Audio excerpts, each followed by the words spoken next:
Hello, everyone, and welcome. For those of you who are new here, my name is Hannah Jennings, and I am a community organizer here at Tech in Motion. Over 10 years ago, Tech in Motion was founded by staffing and recruiting firm Motion Recruitment with the goal of bringing together the tech community to share ideas and inspire one another. We are constantly on the lookout for new event topics, passionate speakers, expert contributors, and more. So if you're interested in getting more involved within our community, feel free to shoot us a note in the chat.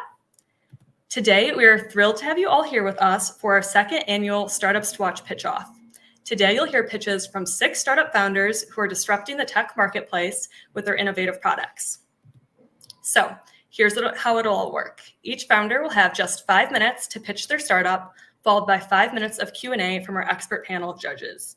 Each pitch will be ranked based on set criteria, and the startup with the highest combined score will be named our 2024 Startup to Watch, as well as advance as a finalist in the Best Tech Startup category of the Timmy Awards. So stay tuned until the very end to hear from our winning startup. Here is a set of criteria our judges will use for evaluating the pitches, including creativity, innovation, potential, traction, team, and people. Now I'll let our judges introduce themselves and share just a bit more about what they're looking for in the pitches. Hi, everyone. I'm Christy Sheehy. I'm the CEO and co-founder of Sealight Technologies. We are an AI-driven neurotech company that uses the power of the eye-brain connection to assess neurological disease. So today I'll be looking for passion within your pitch, a great flow to talk about your problem solution, and really how you're the best person and best team to solve this problem. Looking forward to it. Thanks, everyone.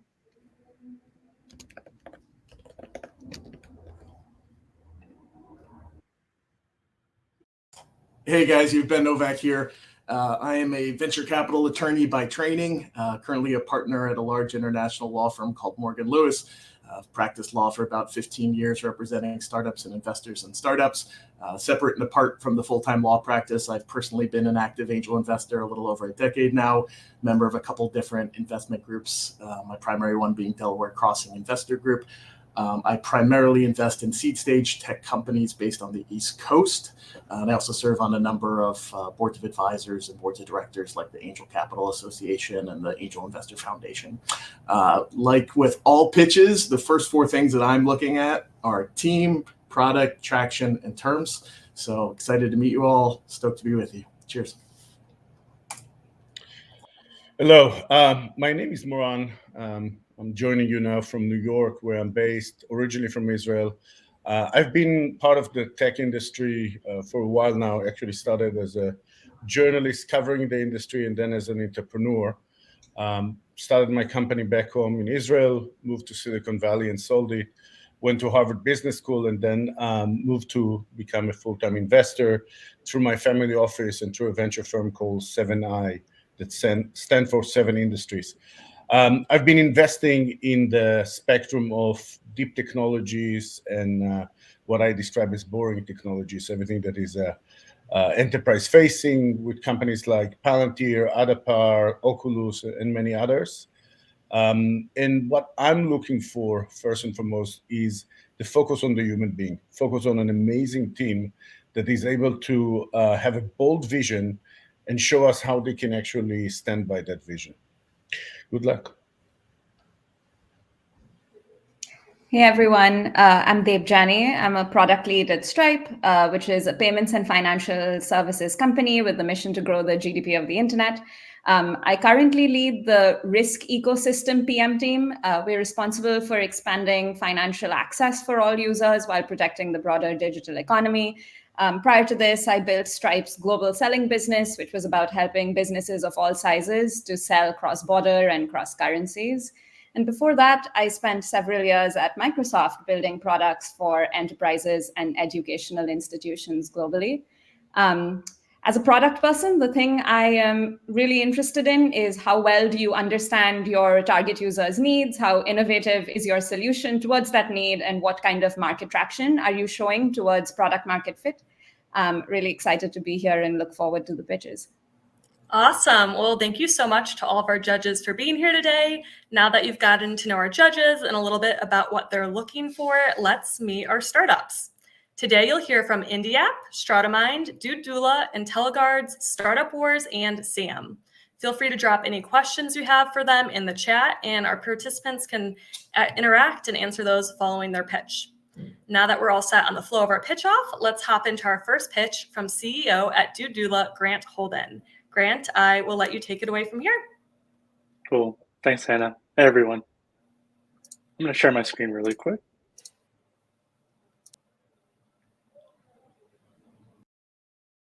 CEO of Our Birth. Our mission here is to bridge the gap between medical and emotional support during labor, empowering mothers and their partners through innovative AI-driven solutions. Our app, Doula, helps ensure a safe, natural, and personalized birthing experience while helping to reduce medical interventions, including C-sections. Each year, there are over 134 million births that occur worldwide.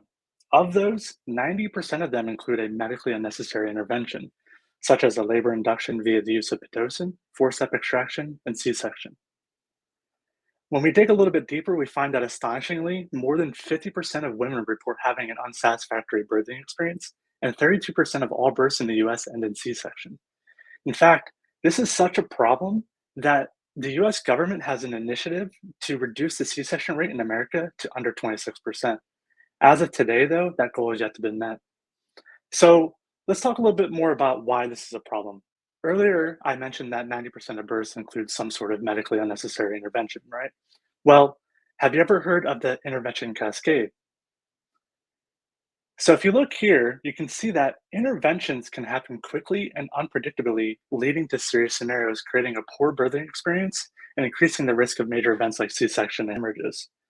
Cascading interventions like you're seeing on the screen right now result in a drain on hospital and institutional resources. This leads to an increase in healthcare costs and a decrease in the quality of care due to the strain on resources. But here's the thing, birth is a medical event, but it doesn't have to be a medical emergency. Studies have actually shown that access to continuous labor support reduces the need and use of medical interventions while also improving birth outcomes. True continuous labor support does not mean constant medical assistance. It means having a dedicated companion who you trust with you throughout the entire process. The benefits include increased spontaneous natural birth without interventions, shorter duration of labor, decreased C-section rates, reduction of forceps and vacuum use, better pain management, and less negative feelings about the childbirth experience. For some time now, getting good labor support meant you need to hire a doula or a dedicated birth partner. However, with there being 3.6 million births per year in the US alone, having around 9,000 doulas means that there isn't enough dedicated support out there for everybody. Additionally, the cost of hiring a doula is considered a barrier to getting this dedicated emotional support, as this service is not typically covered under medical insurance. On the other side, doulas have a harder time finding clients, as the process of supporting a birthing mother is a very personal one, where the connection between the birthing mother and her support team must be founded in trust in order to realize the benefits. So now that we've had some time to ingest all these problems, the next question is how do we solve them, right?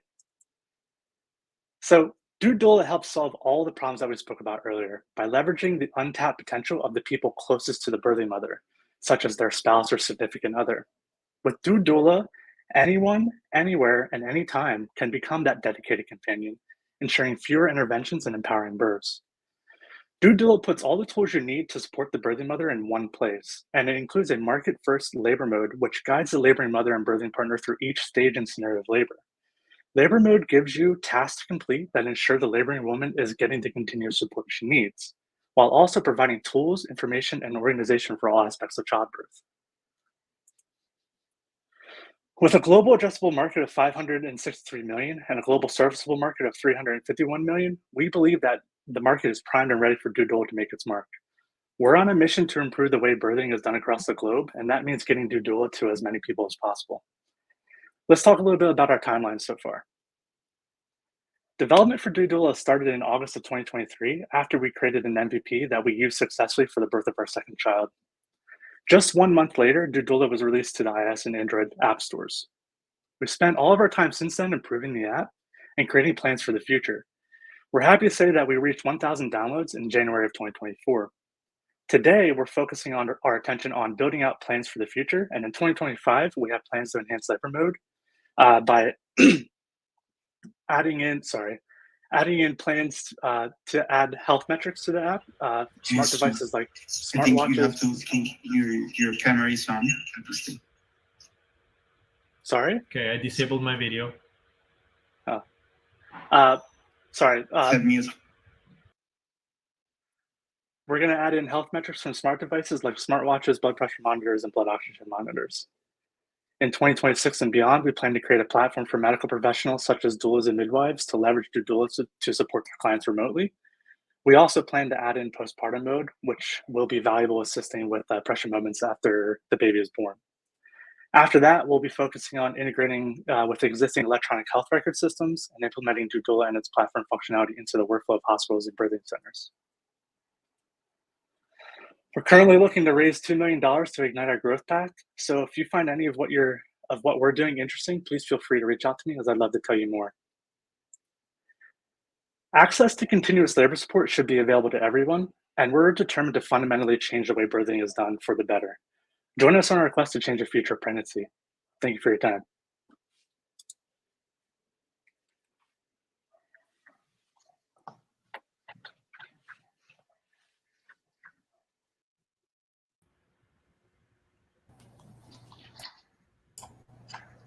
Hey, Grant, Ben here. Happy to throw out the first question.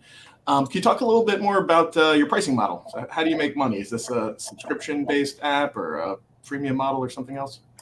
Yeah, so right now we just have a premium-based model where it's one upfront charge of 99 cents to download the app. And then in the future, we have plans to actually move our billing model to the health sector. So the people who have clients that they're supporting will actually pay for Doula, and then the client will receive Doula for free. So you mentioned the word AI, which seems to be pretty common these days. What exactly is the AI component of Doula?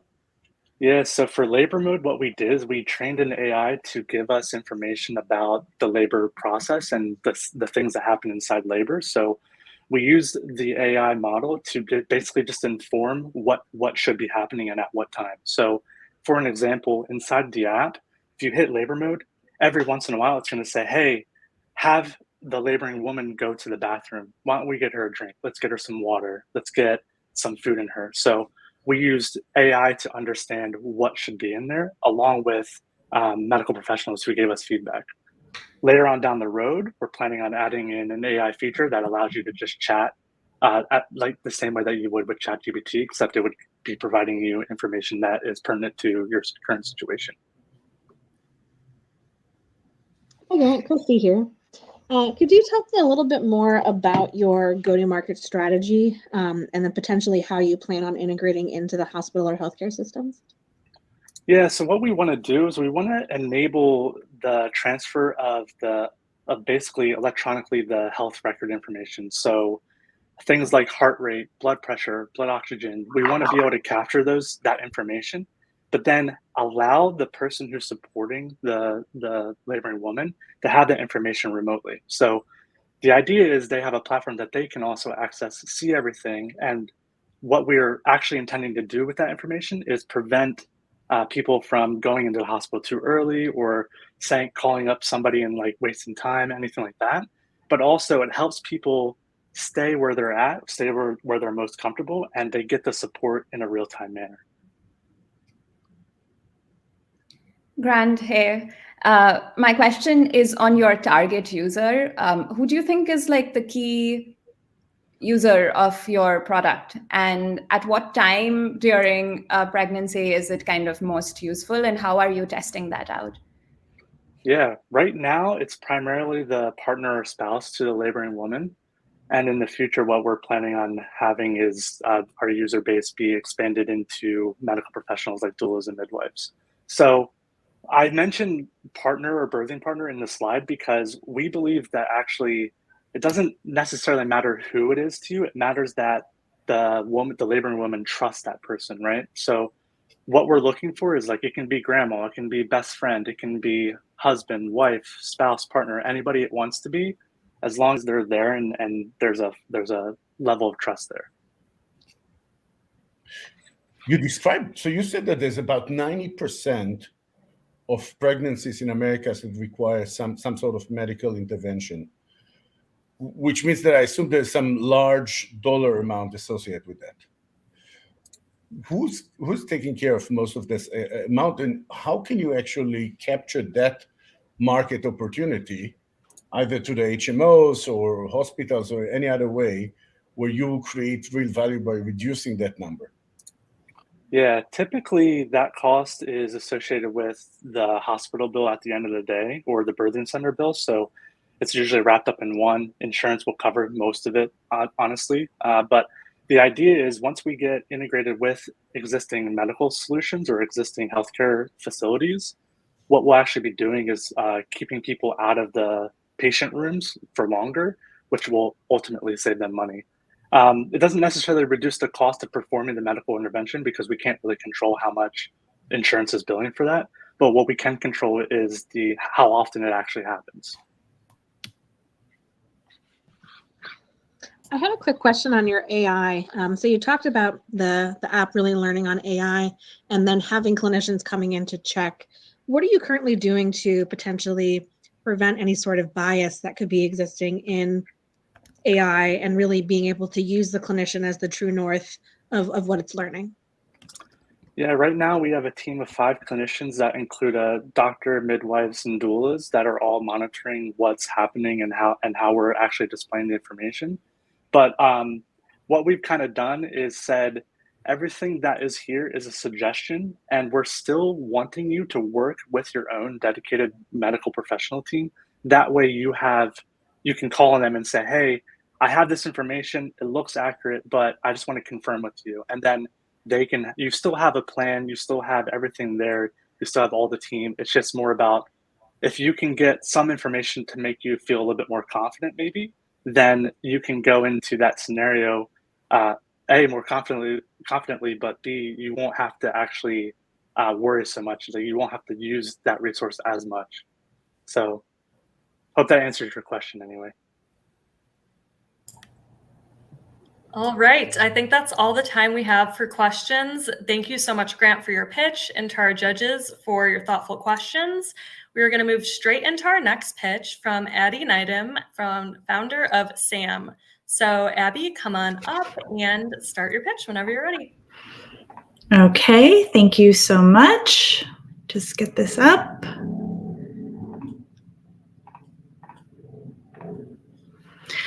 Okay, good morning, good afternoon. Thank you, Tech in Motion, and our judges for having us all here today. I'm Abby Neidem, founder and CEO of SAM.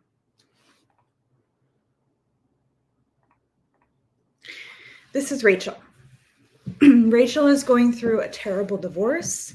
She is unhappy in her career, and she no longer feels good about her personal style or the way she looks. She goes online looking for help and is immediately overwhelmed by it all and leaves feeling more frustrated and worse than she did when she started.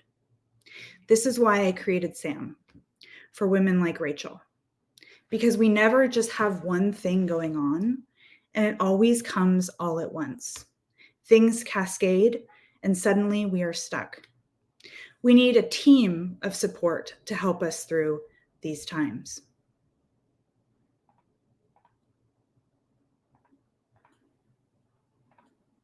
Our mission is simple: help women transform their lives through an ecosystem of support. Why is this important now? Well, boomers, Generation X, and millennial women are entering new life stages: illness, divorce, empty nesting, death, career transitions, retirement, and more. And there is a need to support women as they navigate through these transitions.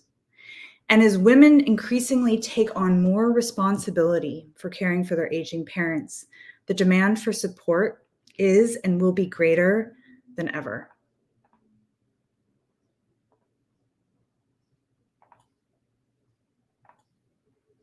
Think back to Rachel.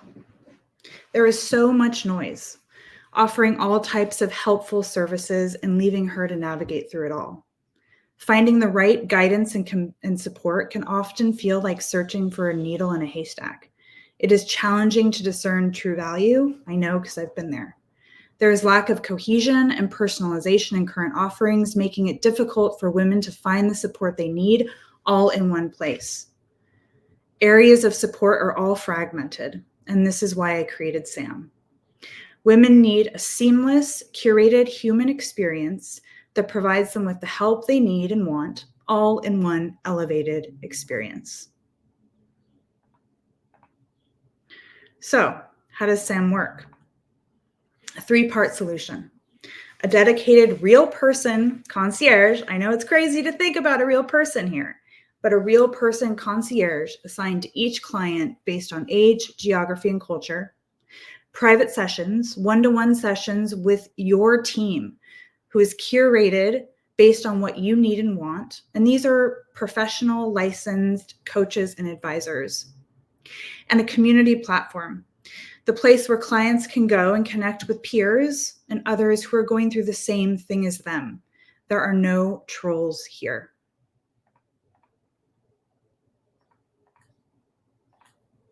Here's a simple mock-up of what the app will look like. You'll see that everything is in one place, including the functionality to schedule your sessions when you need, join your one-to-one sessions, message your team, or live chat with your concierge.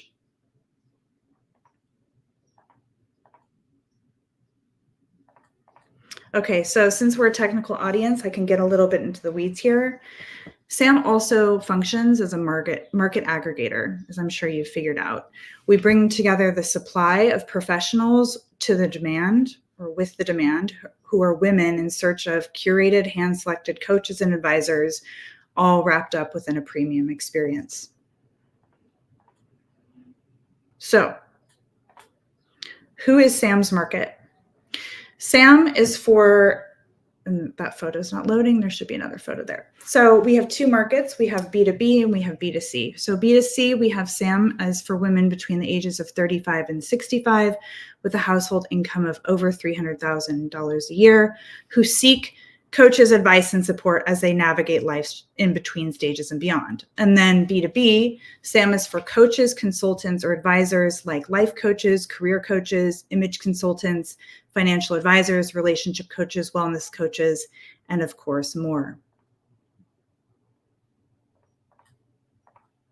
There are no direct competitors to SAM. There are single market aggregators like BetterUp, for example, or platforms that offer a piece of the service like Circles. But there is no product that combines all the functionality within a premium experience like SAM does. So a little bit about our team.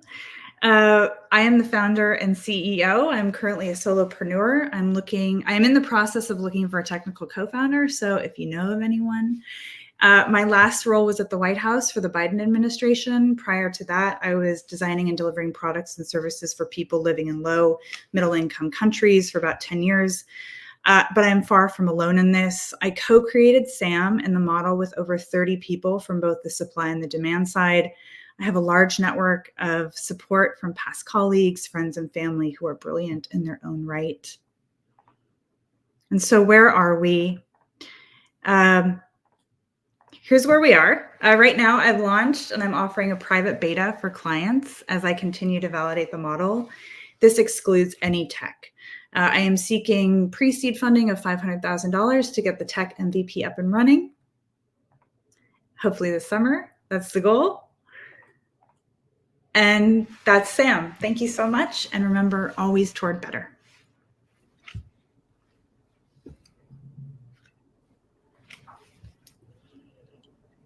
I had some really nice photos. They didn't load. I don't know. Hey, Abby, I'll kick it off. So you kind of touched on this a little bit, but it seems like what you're going after is a bit of a high-touch model. So it sounds like there's multiple people, so the advisors, coaches, concierges, and so forth. Can you talk a little bit about how you're going to cost-effectively scale that, involving a fair amount of non-AI chatbots delivering the service? So I think that the idea is to start small. And optimize from there. So although AI chatbots might not be the thing for right now, because we really just want to get our clients up and running and a solid foundation and book, AI might be part of the functionality in the future.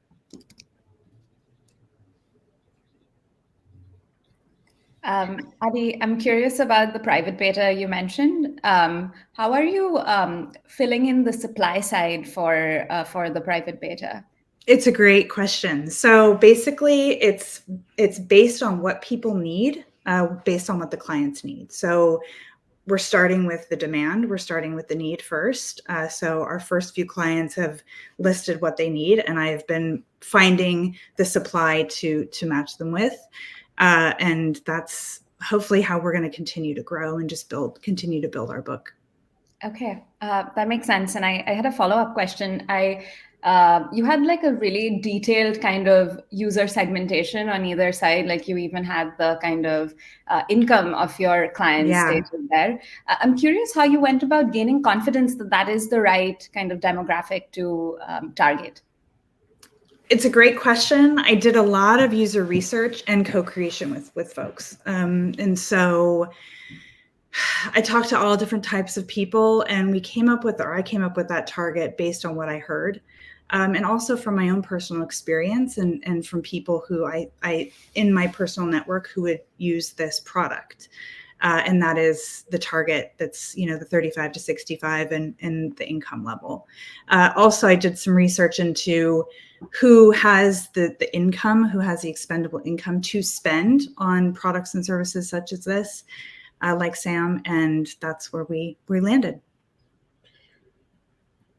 Hey, Abby, I have this question, and I hope it might be a bit thought-provoking, but why actually do you think that the best model for you to grow this company right now is through the typical kind of venture cycle, pre-seed, etc., rather than try to bootstrap it mostly on your own and maybe with that technical co-founder, reaching a certain milestone that makes sense, and then either continue that way or go to raise funds at that point?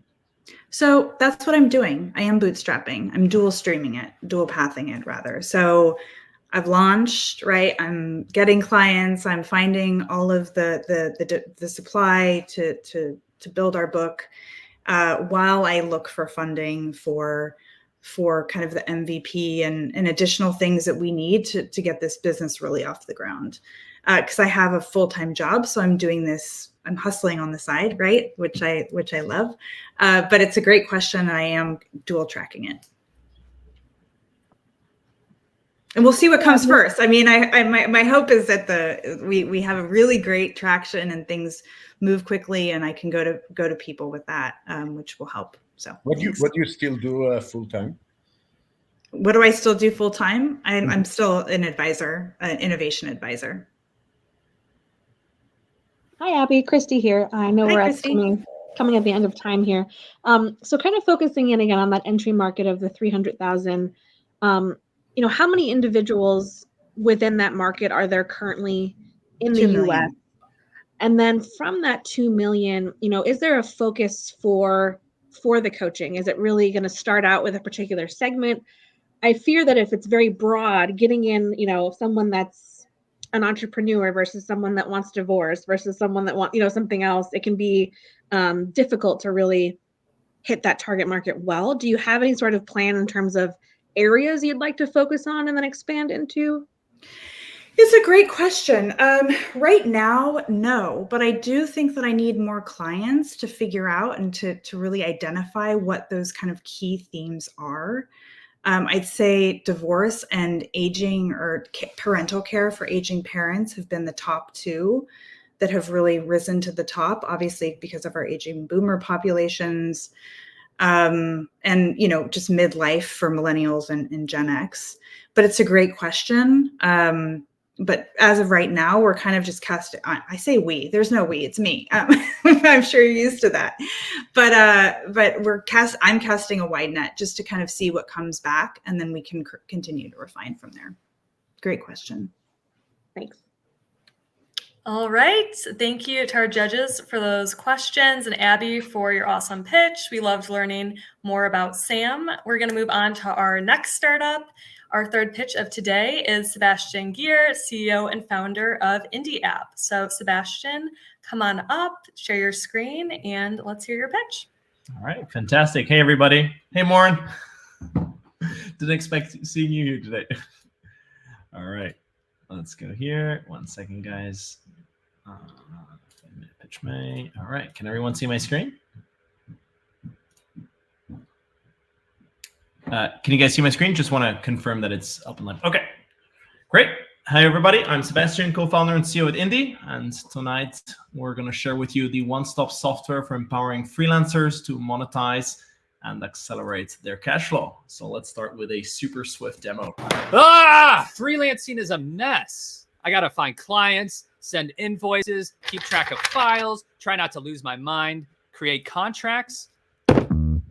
But with Indy, I have everything I need in one place with its super affordable and easy to use back office and CRM tool suite.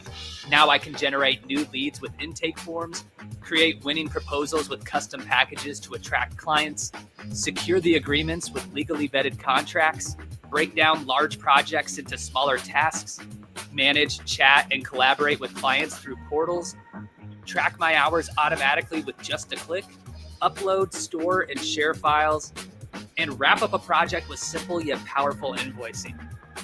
Then I zoom out for a bird's eye view of everything happening each day, week, and month, and improve my processes with feedback forms and surveys. It's everything I need in one place. Indy makes freelancing simple so I can focus on growing my business. All right, awesome. Everybody, we are Indy. We are a scaling seed stage software company. We currently process $180,000 of annual recurring revenue, $3 million each month of gross services volume between freelancers and their clients, and we have about 2,000 paying customers. In terms of growth, we have a profitable and repeatable growth recipe that's based on thousands of data points. The focus of this round is really about maintaining the current daily growth investments to achieve our revenue goals over the next 9 months. We're going after a large addressable market. To be specific, about half of the US freelance market, which is comprising highly skilled, let's say, white-collar freelancers. It's a $610 billion market with 30 million freelancers in size, raising a $2.5 million convertible note on a $10 million cap. Over the next 9 months, we're going to be hitting around 1.3 million ARR based on our model, and we're going to be raising our Series A funding round. And by end of 2025, 9.5 million ARR with a cash flow positive and break-even company, and exit scenarios through acquisition or IPO. So on an opening note, freelancing is a mess. As you kind of saw in our video today, many freelancers are losing up to $1,000 in poor deal flow management, fees, and spending up to 1.2 workdays in administrating their business across many, mostly enterprise-focused software tools. Because sometimes great freelancers make really bad operators. The best designers, the best engineers don't necessarily know how to operate a business and run it successfully and professionally. So this is where we come in on our solution. From chaos to Indy, a simple software for freelancing. We help Jack here manage his entire client relationship management and his back office, all the tools that he needs to operate his business. Thanks to Indy, he's saving $1,000 a month in software fees, better deal flow management, time spent on operating different types of softwares by having it all in a single, easy-to-use place. Not only that, people who use Indy can connect with other people within the network, small businesses and LLCs, and build those business relationships to expand and produce stable income. They can use the same contract, invoicing, time tracking, communication, chat, project tools with other members within our SaaS community to quickly upscale and downscale their hybrid workforce. Customers are loving our product. Our current seed stage company with over 2,000 customers is retaining 98.5% of customers on a month-to-month basis. We have over half of our user base that has switched to annual plans showing long-term retention and intent with a 37% referral rate and a 64 NPS and 5-star reviews across the board. In terms of customer satisfaction benchmarks, we are right up there in the top tier. In the last couple of months alone, we added over 25,000 freemium B2B customers with a focus on small businesses and LLCs. More than 75% of our customer base is coming from the United States of America, the remaining portion mostly high GDP English-speaking regions. Our customer base today, you can see this beautiful pie chart here, Our product is creating value for many different freelancers in many different industries. We see a lot of designers that make up our user base, digital marketers, virtual assistants, copywriters, developers, and media professionals, which means that the use case we're solving for is of broad appeal within different industries. We've achieved some impressive milestones over the last couple of months. We added over 25,000 freemium customers. We have 2,000 paying customers, 180K in ARR. On an annualized basis, we process $32 million a year of freelance services. We've been growing double digits month over month all through the last 12 months into Q1 of this year. We have profitable unit economics, and we have a cash payback cycle against our CAC within 12 months. What's really exciting is that we have a repeatable and profitable growth model that will be able to scale by up to 1,600 customers per month and up to 170K in ARR. So let me expand on this. And this is one of the core foundations of our funding round right now. Our go-to-market strategy is repeatable, scalable, and profitable. Over the last months, between July 23 and April 24, we deployed around $300,000 in marketing, acquired around 2,000 customers at around $140+ a pop. Then we hyperscaled that growth model and deployed around 68,000 in 10 days and acquired in 10 days over 525 customers at around $162 a pop. Alongside that, we have an organic baseline growth rate that is expanding. Each pro customer that we bring in over the course of the first year adds an additional free customer on top of that. We added 276 customers during April and May at zero spend with a $21 CAC. Our baseline customer acquisition cost currently is hovering at around $100 to $130, and we make back between 2 and 3 times that amount. We grew our revenue last year by 157%, and we processed over $23.2 million of gross services volume between freelancers and their clients. And you can see the revenue makeup is increasingly comprising annual subscriptions. Not only that, we are also powering growth and expanding our go-to-market with organic, affiliate, and partnership programs, partnering with industry vertical platforms like Novo, a bank for freelancers, Joe Natoli, Steve Carty, who are industry leaders in spaces like design and content creation, that are recommending Indy as the best operating software for freelancers to their followers, to their people who are watching their videos, who are learning about photography and content creation.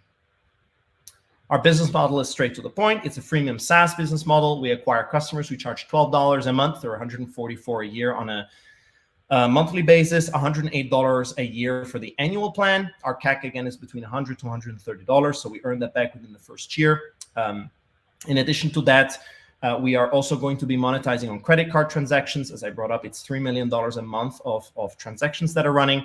We're going to be taking a cut of 0.85% of that, plus 20 cents on each transaction. And we already have some different offers from payment processors that we're working with. Freelancing is a huge market. There's 1 billion freelancers globally. In the US alone, it's a $1.3 trillion market with 60 million freelancers. We're going after half of that market, which is the focus on skilled labor within that space. It's a $610 billion market with 30 million freelancers. This is based on a study that is published each year by Upwork, which is a public company in the space that produces insights around this economy. It's growing 15% per year, and the big players in the space have less than 0.5% US market penetration. Now, let me elaborate on that. Today, when we think of SaaS, is mostly an enterprise play. There's really only a handful of players that are focused on the freelance segment.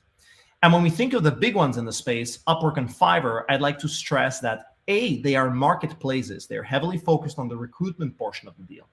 Second, they're heavily focused on APAC regions. Most of the freelancers on these platforms are coming from Southeast Asia, Pakistan, India, etc. There's a big opportunity, and last year they processed $2 billion in the US, which is only a fraction of the total US market. Most of the US market remains untapped from that perspective. There's a big opportunity to become the go-to freelance SaaS ecosystem for indies in the United States with a really compelling price point, a scalable and profitable go-to-market strategy, a design that has proven over the last 3 years to be retentive and attractive to customers as we perfected our product, and a brand that freelancers can rally behind. We have a stellar leadership team with over 50 years of experience in digital and community building, with experts from Intel, Zendesk, NerdWallet, Electronic Arts, Fox Sports, and more.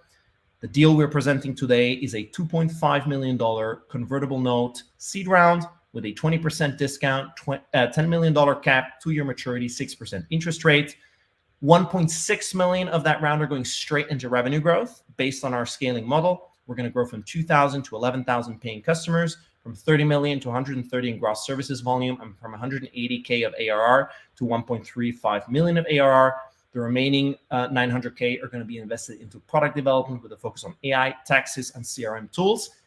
End of this year, early next, we're going to be raising our Series A funding round. It's going to be a $10 million round to bring us to 76,000 customers, our first $1 billion in transactions, 9.3 million ARR, and a profitable and cash flow positive state. In terms of exit scenarios, we believe that currently can be, I saw there's someone from Stripe here. We think big payment processors are definitely an opportunity as we grow the transactions volume running through the platform. Also acquisition opportunities with enterprise level SaaS companies like Oracle or Microsoft, who are currently more active in the enterprise ERP back office space that we acquire into that vertical. Fiverr and Upwork, who want to buy up US customer base through Indy. And last but not least, potentially an IPO as the company achieves its first 100 million in ARR over the next 6 to 7 years. And voila, that's us in a nutshell. If anybody's interested, please scan the QR code, book a meeting. It's 30-minute slots. Super excited to connect and to discuss with potential partners. Hey, Sebastian, congrats on the traction. Really enjoyed that you covered a lot of the metrics and specifically dug into the CAC and the LTV, and also really appreciated that you have an exit slide. So as an angel, it's all about the exit and working backwards from there. So I appreciate that. Two related questions for you. So one is, can you talk a little bit about your product roadmap? So where are you going from here in terms of features in the product? And related to that, are you underpriced? I mean, at 99% retention, a couple of these other metrics, that's very impressive, but I'm wondering if you're leaving money on the table. Can you talk a little bit about your pricing strategy? Okay. You want me to start with the pricing or with... Whatever you prefer, yeah. Let's start with the pricing. So pricing, just on two thoughts. Each time pricing's tricky. Each time we increase it, you're either increasing the CAC or you're increasing the churn. It's a very delicate metric. I would say all in all today, there is room to increase the price. We're actually planning to increase our prices by 16% in the next couple of weeks. We have progressively increased our prices. We started at $5 and we hiked that up now to 12 on 2 stages. We're going to be hiking that now up to 14. When we speak about pricing, it's really about calibrating how much are we paying now to convert a customer to payment, and did the increase in percentage to the price not impact the churn and the overall LTV. Overall, keeping a low price, it's great because it reduces the CAC, but then we have to make sure that it's offset and that we're able to earn back that CAC fast in spite of the low pricing point. Today, with the current price, we're able to earn back the CAC more or less within a year. And on a side note, besides that, we are seeing that we are retentive over the cycles that freelancers go through. And we're also appealing to moonlighters, which is people who like freelance alongside a full-time job and don't want to spend $40 a month on software. At $12, we're kind of in that sweet spot of like, I keep using it. And so I think it's something, but definitely there's room to increase the price step by step. And last but not least, maybe the base price, keeping that competitive, but introducing and expanding it with additional modules or other components we can attach and focusing those on more average price per user, but having like upgradable tiers. And the second question? Just a little bit about your product roadmap. So where are you going from here? What are you adding to the product that customers are asking for?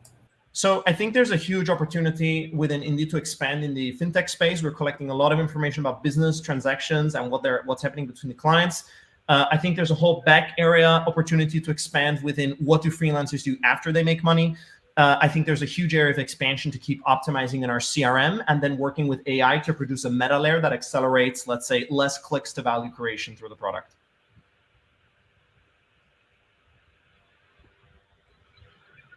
Hey, Sebastian, what kind of strategic partnership can you build in order to kind of supercharge your growth? It's a great input. Recently, we have been in discussion. It's just an example, but recently we've been in discussion with Novo. It's a bank for freelancers. So freelancing is a very big space. There's a lot of companies that are specifying in vertical spaces, insurtech, banking tech. And from that perspective, we're all acquiring the same users, but we're coming in from like different lenses. So one of the discussions we are currently assessing is, could we sell or license, for example, Indy, they have 250,000 banking customers. And we spoke to them, they say people who use Indy make better banking clients because they have more stable business. So why don't we license, or is there a way that we can provide Indy to their banking customers, and we can have a tab inside of Indy so they have all my tools, all my customers, my banking, my insurance, all the things in between. So I think the expansion is going to be around partnering with like vertical industry specialists that are active in the freelance space and providing that holistic ecosystem on a single platform. Hi, Sebastian. Christy here. I wanted to talk a little bit about competitive advantage. So I know that you had mentioned some of the other players were, for larger corporations, not necessarily freelance. I mean, what kind of IP or core value do you guys have that doesn't make one of these other groups kind of just jump on the train? So I would say, principally speaking, today, Indy is a full self-service platform. So let's say we do not have a sales team. It's just traffic comes in, converts credit cards. So today, let's say most enterprise products are quite with like 95% gross profit margin, or 90%. So if you think of big enterprise companies today, they have a whole sales team. They have a whole different approach to how they design and present the product to the user. I think this is one aspect. I think the second aspect is the product and the workflow that a freelancer operates against. We've been in the space for a while now, is very different from what an enterprise needs in terms of complexity, in terms of ease of use, and in terms of feature sets. So it really is a specific customer. And we have spent many, many months working with freelancers. We're continuously collecting feedback to really provide the workflow and base set that tailors to their use case. So for example, HubSpot is a CRM, but it doesn't provide all the functions that Indy provides to the freelancer to run their back office. So, and the company, from that perspective, usually leverages 4 to 5 softwares because the level of complexity that they need to run their operation is much larger than a group of 2 people, or maybe one single person scaling up to 5 at the most. So I think that it's a very different use case. It's a specific use case, and that would be my answers. And it requires a deep understanding of the customer, the use case, how to market to this customer. It's really a specific type of user that is existing on the market that is today fragmented across these different use cases. Got it. Thanks. Congrats on your traction. Thank you. Maybe I can ask the last question here if we have time. Yeah, sure. Go ahead. Ask one more question. How are the customers finding you? I think you said it was kind of organic channels today, or are you actively reaching out to freelancers in your target segments? So we are developing. Thank you, Debjani, for the question. You're at Stripe, right? Yes. All right. Maybe you can buy us in 3 to 4 years. Okay. Sorry, guys. I have a cheeky sense of humor.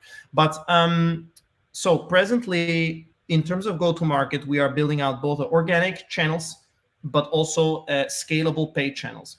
Today, we acquire both organically and via paid large volumes of traffic. We have a deep understanding within the company of what are the type of things that people look for that create a high intent driven customer. We can buy these units for a couple of dollars, and then they have a very high conversion rate once they hit our landing pages and funnel through and start the trial. So to give you a parallel here, 1 in 5 visitors register. More than 1 in 10 registrations start a paid trial immediately. And then 85% of paid trials become paying customers and then are retained to our churn curve. So basically, we bring large volumes of traffic to the platform, which we acquire and spend to bring in. That's kind of the main rapid scaling channel. And then alongside that, partnerships, affiliates, vertical partnerships, and organic referral is also happening. Each month, every pro user recommends 8% of a new user. So basically, over the course of a year, we gain 1 user for each user that we acquire over paid. Cool. It sounds like all of your kind of usage and growth metrics are looking really, really green. So congratulations on that. It's not green yet. But yes, thank you, Debjan. It's never green until. That's a good attitude. Never green enough. Yeah, never green enough. All right. Thank you, Sebastian. We really enjoyed your pitch and the engaging video you shared. We're going to jump into our next pitch of today. So let's welcome Fayaz Rapari, Managing Partner at IntelliGuards. Go ahead and take it from here. Thank you. So I'm going to start out with every cybersecurity. My name is Fayaz Rapari. I'm actually CEO and founder of IntelliGuards. every cybersecurity company actually always has a mission. And so our mission is really quite simple. We want to provide enterprise-grade cybersecurity, specifically offensive and defensive security, to mid-tier businesses against the most advanced cyber adversaries. And so just quickly providing some numbers to the group here. Why is this important? What does it matter? Well, for the 13th year in a row, the United States has led all countries and regions globally. Data breaches are not going down. The cost remains high, and if you get breached, then typically it's about a $9 to $10 million cost for a company to deal with this. Ransomware payouts are also at an all-time high. This is actually a global issue, ranging from anywhere from $1 million to $70 million plus when a company has to pay ransom, and it's a real thing, and companies have to deal with it. So with that, I'm going to get into a little bit more details about myself and the founding team. I know that the judges here, some of them specifically said, hey, I want to hear about who is behind the organization. My name is Fayaz Rashpar. I'm CEO and founder of IntelliGuards. I've got a deep cybersecurity background. I've been in the space for over 20 to 24 years now. Gained from the trenches, worked at actual client sites, large insurance company by the name of Allstate Insurance. You may have heard of them. And did a lot of work from a cybersecurity incident responder, security engineer, architect, and in the trenches, and moved into actually building cybersecurity products at the largest companies out there. Some of these companies have actually ended up getting acquired. Symantec got acquired by Broadcom. Mandiant got acquired by Google. Optiv still remains the same. They are a KKR-owned company. Recorded Future is the largest threat intelligence company out in the world, and Gigamon, I've run product for their cybersecurity division, which actually my product line ended up getting acquired by another cybersecurity company called Fortinet. So I've been in this space for quite some time. The reason I incorporated this company was actually wasn't on purpose.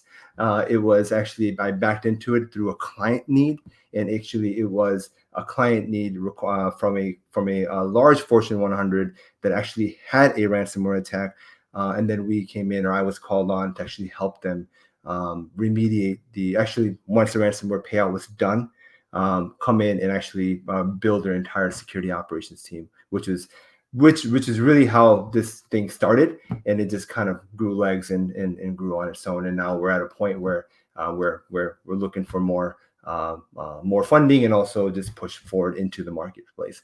My stealth co-founder right now at the time, CTO and co-founder, also has a lot of experience in the space, has actually built advanced security operations teams in the largest spaces, worked in a variety of different roles from the largest companies as well, as a security operations architect, a specialist, a consultant, and actually is in a senior leadership role at the time. So to sum it up, all enterprises, really organizations, especially the mid-tier businesses, deal with cybersecurity issues, and they don't know how to deal with this. And so we're going to talk about what we're doing around here. We do have another partner, which runs my security operations incident response team. He's worked with the largest organizations like Royal Bank of Canada, and also is actually training one of the Fortune 100 security operations teams, which is about a 40-person team at a large financial organization today. And lastly, I'll talk about one more person before I get into the nuts and bolts of this stuff. But Hector Monserger, you can look him up. His name is Sabu. He leads a threat research arm. He actually walked the criminal side of things. He was actually a former criminal, black hat. In the world of cybersecurity, there's black hats, the bad guys, and white hats, the good guys. So he was a black hat turned white hat, and now walks the good line of things and good side of things, and has look him up. But he led a pretty large criminal hacktivist ring in prior years, and now actually runs our penetration testing and hacking arm of the division. We have a pretty solid advisory board. I'm lucky to have the way I've set up our team here is advisors coming from the client side, as well as actual CEOs and founders of other cybersecurity tech companies. and pushing the ball forward. We do have some pre-seed investments right now with some of these advisors as well, which are actually stated right on this slide over here. So getting into the details of how do you even deal with this stuff, and why is it hard for companies to deal with it, right? So the way we respond to this is really like, looking at it from a both defensive and offensive side of things, right? From a defensive side, the questions to ask companies is, hey, what and why are you targeted? What was targeted in your environment? Who was actually targeted in your environment? Where did they come from? When did this happen? How long has it been there? How many were impacted? And was there ultimately data exfiltration? Was there company confidential information that was lost? Was there PII that was lost? Was there IP, intellectual property, that was lost? If they cannot answer these questions, then they are not in a good state of security. They need help.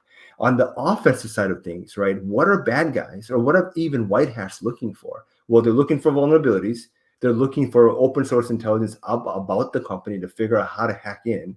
And when is the time that they are going to be least detected, right? Is it nighttime hours? Is it early morning hours? When can they go in when no one's going to know they're in there and take what they want to take? How can I infiltrate and surpass the normal defenses? And what are the attack paths I can take? Right. So from our perspective, we've taken forms of AI and also Gen AI, et cetera, and also utilize our expertise to be able to answer all of these questions and help mid-tier organizations where typically it's been hard for them to afford so both solutions and people from a consulting standpoint to really even stand a chance against the bad guys.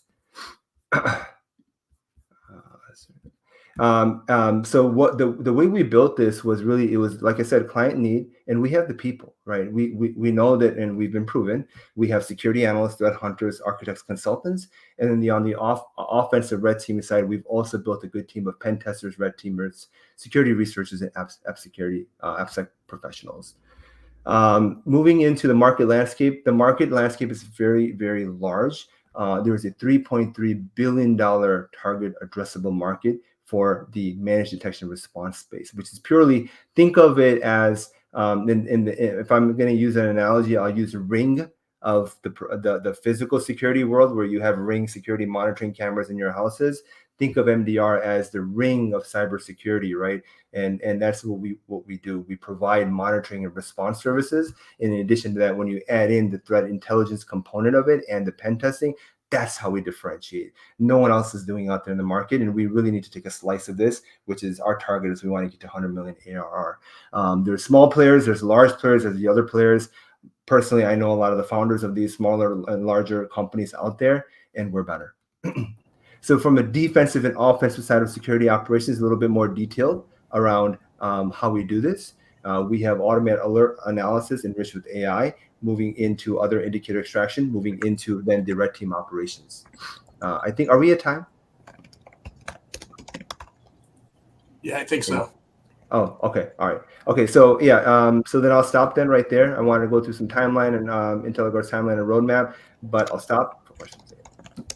So no question, this is a huge market, but as you hinted at, there's lots of competitors kind of across the board. I definitely don't think this is the type of market that's going to have one winner. There's going to be lots of winners, but can you dig a little bit more into kind of your differentiation and kind of like your sustainable competitive advantage as compared to the existing players? Yeah. The differentiator is, aside from the way we're doing go to market. So one thing I'll mention is that we, being in this industry for a long time, this business is extremely high touch point, and you need to have trust in this business. No one wants to buy cybersecurity, do any cybersecurity business with people that they're not going to just. It's not like the model, the earlier model, right? The gentleman that did an awesome pitch on Indy, where you can just go and buy a solution, because you're talking about cyber adversaries. So it is a referral based model, but we can grow this from a perspective of, we have the partnerships, we have an awesome advisory board, we have the marketing and branding push. Me personally, I actually go on and speak at numerous conferences out there. So I'm a thought leader and do a lot of this in the space, been in this industry for a long time, right? That's the biggest thing, is about that. And then also introducing other concepts of AI and the product that we're building in the future. in that spectrum between services and technology platform, where would you kind of place your company at? Yeah, good question. And what within that technological platform, what is already built and what need to be built? Okay, yeah, and let me move into the financials real quick too on as I'm answering this question so you can see this. Right now we are primarily focused on services business, and we partner with tech companies, but there is a roadmap to get to a product build out by the end of this year to actually have an interface and a platform for customers to engage and interact with their automated platform around both defensive and offensive security and providing threat intelligence. Did I answer all the questions? I don't know if there's another question on it too. Okay, good, thanks. I had a question. So it was interesting when you were talking about the questions to ask a company and are they able to answer? And if not, they definitely need your service. How do you find, I mean, do companies come to you seeking your service, or are you kind of going over and saying you need to think about this? And how do you get companies to care about security if they haven't historically? Yeah, typically it's one of those things where the answer to that question is the easiest way in for us is to actually provide a security assessment, whether it's a very low cost assessment and just understanding this current state of where they're at. Because if easy one would be if they get breached and then they're coming back and saying, hey, we need help, right? And we need to clean this mess up, and then now we need to be in good state. But we don't want to wait until that breach happens, right? So we want to provide, and typically those are a pen test, a compromise assessment, or some type of assessment to understand where they're at, and we will provide deliverables on what are their weak points, what are their vulnerabilities, how did we hack in, right? Using that criminal mindset and also a white hat mindset to actually expose all those details and information back to them, and then giving them a list of specific things that they need to do so they're in a better situation, so that if something does happen, they're better prepared, and then with the hopes of nothing's going to happen because now they're better prepared, right?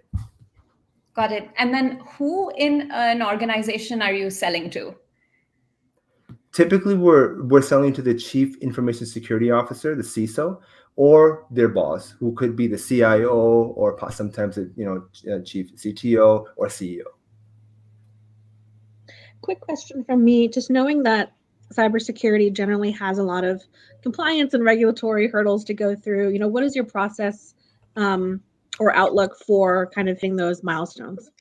Yeah, really good question. We're actually in just finishing off an engagement. These types of engagements happen many times where they're looking for, there's many frameworks and compliance that companies need to abide by. Some of them are like SOC 2 compliance, the GDPR, there's HIPAA, there's numerous compliance frameworks. So what we can do is typically we want to come in before that, because if they just try to go get a certification for like a SOC 2 compliance or an ISO 27001, these are all compliance frameworks if you're not familiar with them, but they're going to need to get to that point, but they can't just go and get that certification. There's going to be a checklist of items that need to happen before they can go. So we'll come in and do an assessment and better prepare them to actually get them to that SOC 2 compliance. Not that we're not an auditor, we're not a Big Four, but we will get them prepared so that once they go in front of the auditors in a Big Four consulting firm to get that certification, then they're prepared to actually get that. All right. I think that's all the time we have for Q&A. Thank you so much for your pitch. For our next 5-minute pitch, we have Jediah Weller, CEO at Startup Wars. So I will let you take it away from here and kickstart your pitch.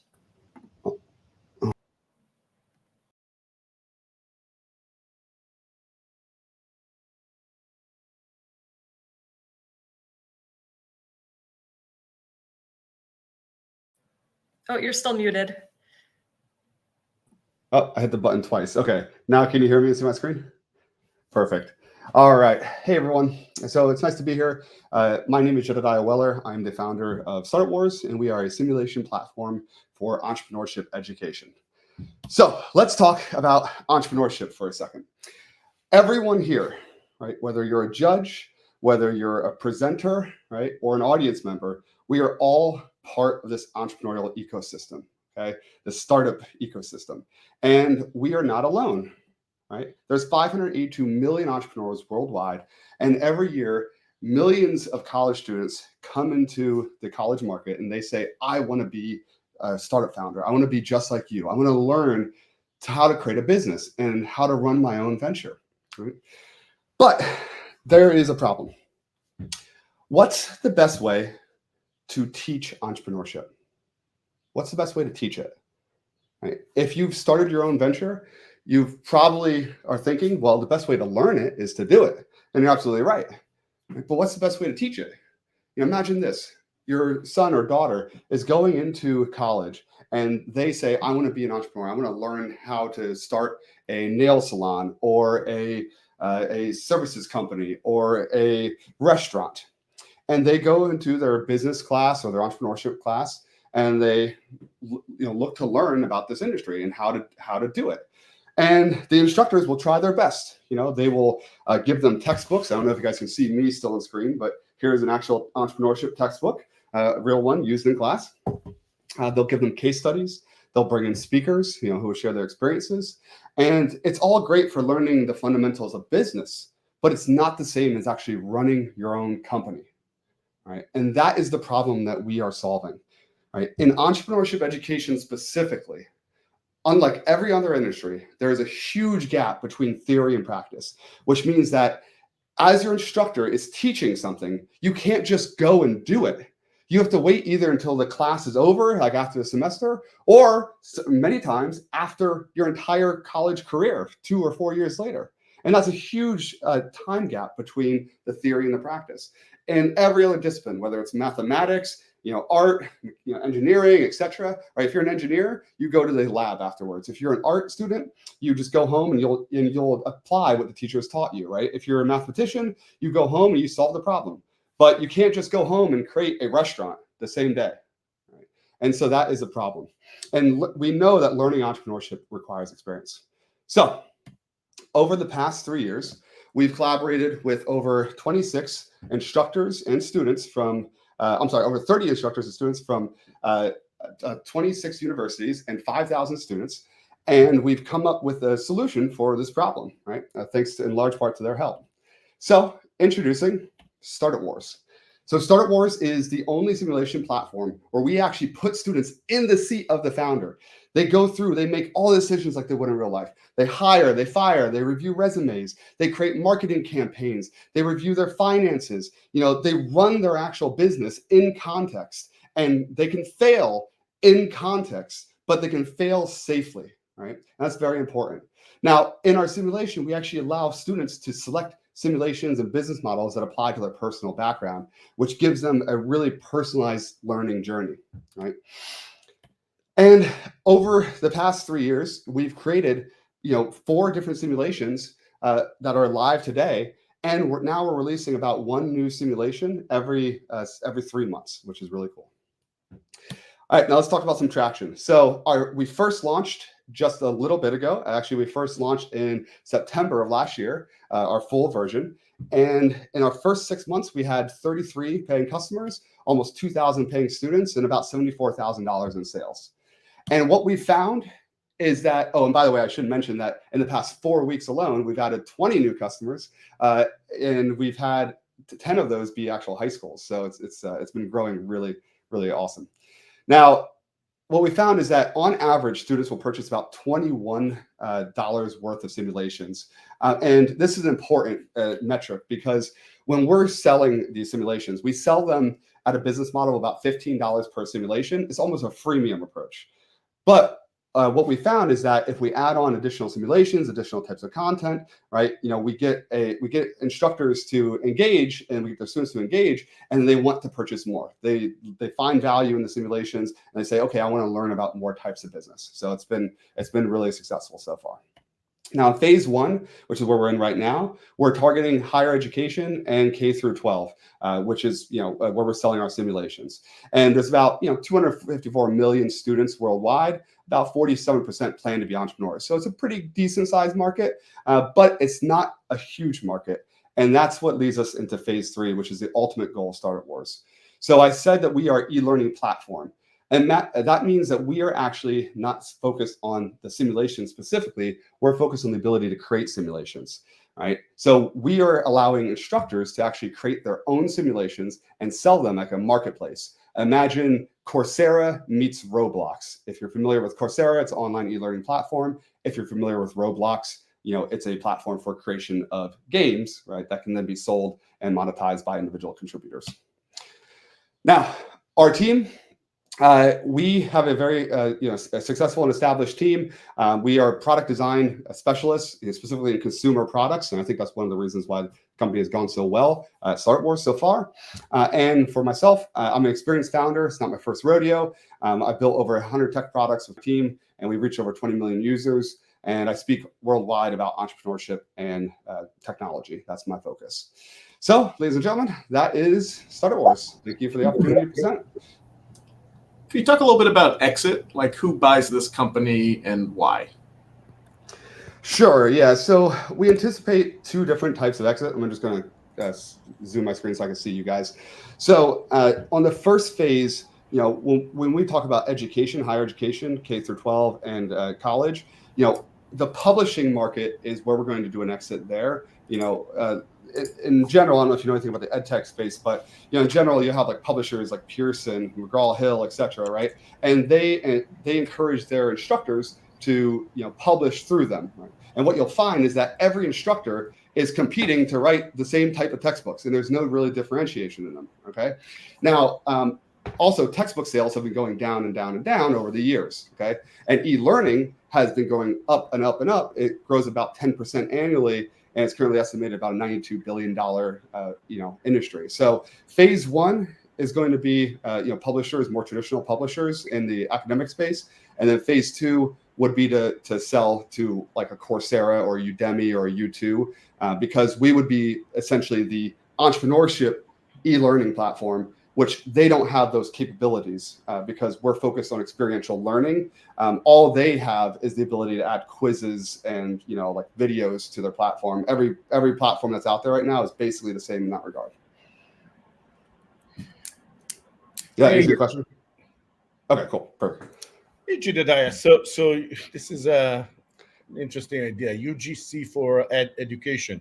So why just to focus on entrepreneurship? What about trading and gazillion other different subjects where some people can do UGC? And then the second question is this: why to focus? It sounds to me like you're focusing on the US market. Why not actually to look at it as an international business? Yeah, sure. So I'll answer the second question first.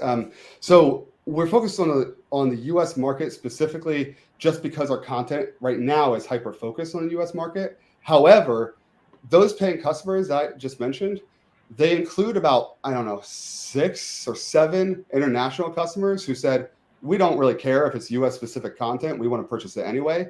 We have about 30 international customers who have already said, as soon as I have the ability to customize the content for my locale, I will purchase.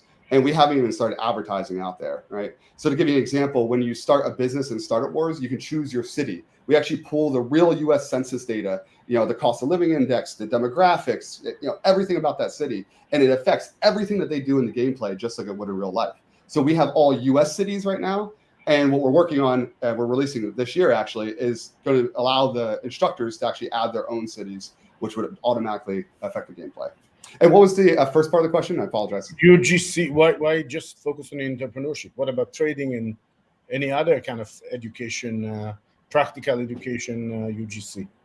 Oh, gotcha. We have experience in entrepreneurship. We used to run a bunch of entrepreneurship communities. We have just a lot of experience in that space. And also, it's kind of from a marketing play or positioning play. So there are competitors in the space. I can actually show you guys some of these competitors. And the competitors in the space, like Capsum, Versionomics, Marketplace, Harvard, they all look like this on the left, which is essentially an Excel sheet on the web. And they all position themselves as business simulations, right? Now, what we've done is I have a feeling is positioning themselves as the best academic institution, probably. I'm sorry? Harvard probably has a different positioning. Oh, well, actually, ironically enough, I thought so. But you have each of the main players, they have their own simulations. So like Harvard, Babson, Cornell, you'll have an individual instructor who got a minimum budget of like, I don't know, a couple $100,000, tried to create their own simulation over the course of multiple years, right? And they each say theirs is the best, okay? And this is actually perfect for our business model because our goal is not to compete with them. Our goal is to come in like Roblox and say, hey, you know the best way to teach entrepreneurship. We're providing you a platform so you can scale your existing simulation into the future, right? And use your existing content that you've created over years. So we're basically just like enabling more people to create business simulations. Yeah, great question. Hi, Christy here. I have a question just about customer interaction, usability, kind of how much feedback they're allowed to give during the creation of your software. Can you talk a little bit about some of the early interactions with customers and how they help to shape the usability? Yeah, sure. So here, I'll pull this over. This is another talk I gave, but I think it's relevant. When we first started, we were actually first creating this as a mobile app, a consumer product, right? And then, this is the original screenshots. It looked like crap, okay? But we got quick, validation. We had like 300 people sign up. We said, okay, we'll actually invest in this. And then in 2020, we started building it in January. February, March rolls around. All of a sudden, COVID hits. And so all these instructors now reached out to us and said, hey, Jedi, that Startup Wars thing, can we use that for our classes? Because we have no way to engage with our students asynchronously. And all the existing tools in EdTech, they're 15, 20 years old. They haven't been innovated in 20 years, right? And so we said, okay, we can try that. And so in 2020, in the fall, we piloted with 6 institutions, about 400 students. They loved it, so much so that the students wanted to be involved in the creation process. So we actually included them in that creation process, and we brought them in. They met the design and development team. We did all these surveys, and they basically gave the direction of the product. So from 2020 to 2021 to then 2022, the students and the instructors were the ones telling us, this is what we want to see, and this is how we want to go, right? And then finally in 2023 in fall, we had built out all the different capabilities, and we finally passed the clearance test that you have to do in order to sell into ed tech, the monetization process, et cetera. It took a while. And then, we launched about 9 months ago to date. So it's been a cool journey. Awesome. Thank you so much for sharing. I think that's the last question we have time for before we move on to our next pitch. So I'm going to welcome Ryan Gordon, founder of StrataMind, to the stage to give his final pitch. Hi there, everyone. Let me just pull this up. Okay. Oh. Screen share. There we go.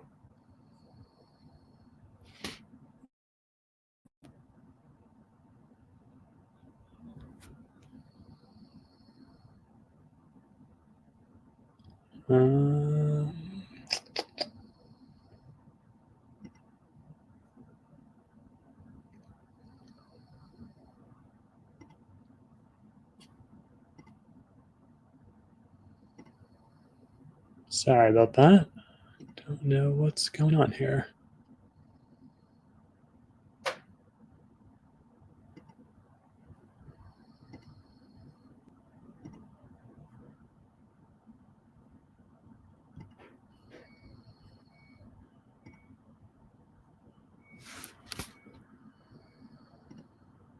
Try that again. Sorry about that. Worked earlier. There we go. Everyone see that?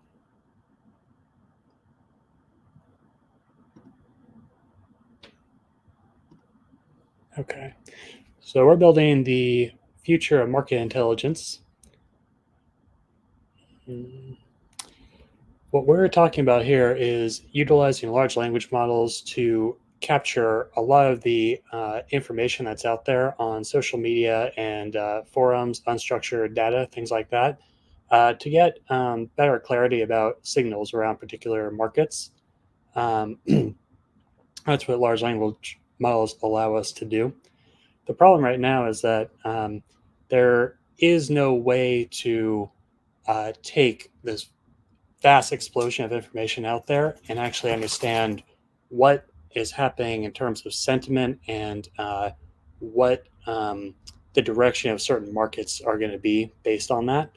There are solutions out there trying to do this. Ticker Tags uses algorithms for social media scraping, pretty low visibility. And then they have an army of people that put together reports. Ticker Tags very famously predicted the outcome of the Brexit resolution in, I think, 2016. M-Science bought Ticker Tags a couple of years ago, and they employ an army of data scientists and then professionals to write reports about a little over 100 companies, just about how the companies are doing, projections for where their stock price could be going. Pulsar focuses on the entertainment industry, so data around Netflix, for example. They give kind of guidance on shows that might be trending, things like that. They need a lot of people to do this, and we believe that it can be automated much more robustly. So the vision is to have a platform of finely tuned models for particular end cases. The idea being that these alternative data pipelines are going to be kind of the lifeblood of markets moving forward. We believe that we're going to be more digital, more decentralized, and data driven over the next few years. And there are a lot of companies that aren't keeping pace with that. We are focusing initially on the financial industry, particularly Web3, the cryptocurrency market. Finance in AI is expected to grow over 20% through the next few years. It'll be far higher than that, though, through 2030. I'm currently targeting traders like myself in cryptocurrency. Initially, it'll be a B2C play. This is just a chart showing you alternative data through 2030. And as you can see, we are only on the slope starting on the exponential curve. So we'll be targeting social and sentiment data, web scrape data, and web traffic primarily. But there's a lot of greenfield opportunity out there to expand into. The market, we believe that we can realistically capture about 0.3% of the broader trading community at about 11,000 customers initially. My goal is to hit 500 paid customers within the first year. It will be subscription based, so that's how we'll make money. I have definitely a lot of friends in the crypto market, so I plan on leveraging them initially. And I was going to do $50 a month initially, but I was told by some of my friends that this capability that I'm talking about should go far higher.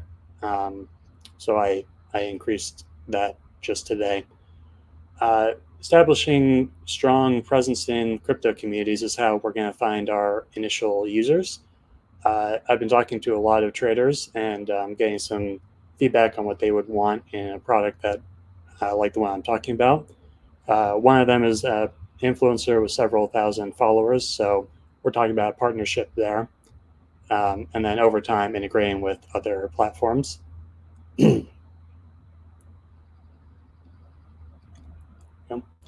The team, I have a background in psychology initially. My neuroscience professor was giving me information on neural nets back in the day before the whole AI thing really took off. So that's pretty cool. I don't have them up here now, but I have a great advisory board comprised of someone who sold his company to BlackRock a few years ago in the financial space. He's been giving me some good information on just how to engage with those that kind of world. I have a CTO of another company who's helping me with some of the technical details, and a quality control manager who's going to take a look at the product once I'm ready to roll that out. So that's been great. We're projecting about 1.7 million if we can hit 500 traders at $299 a month within the first year. At which point I will be seeking investment from an angel for about 1 million to build out a more robust product and an enterprise product as well. see. And that will be for just scaling up operations, really. Cloud hosting, sales, definitely outbound marketing, things of that nature, and then training more advanced models. And that's it. Thank you very much for listening.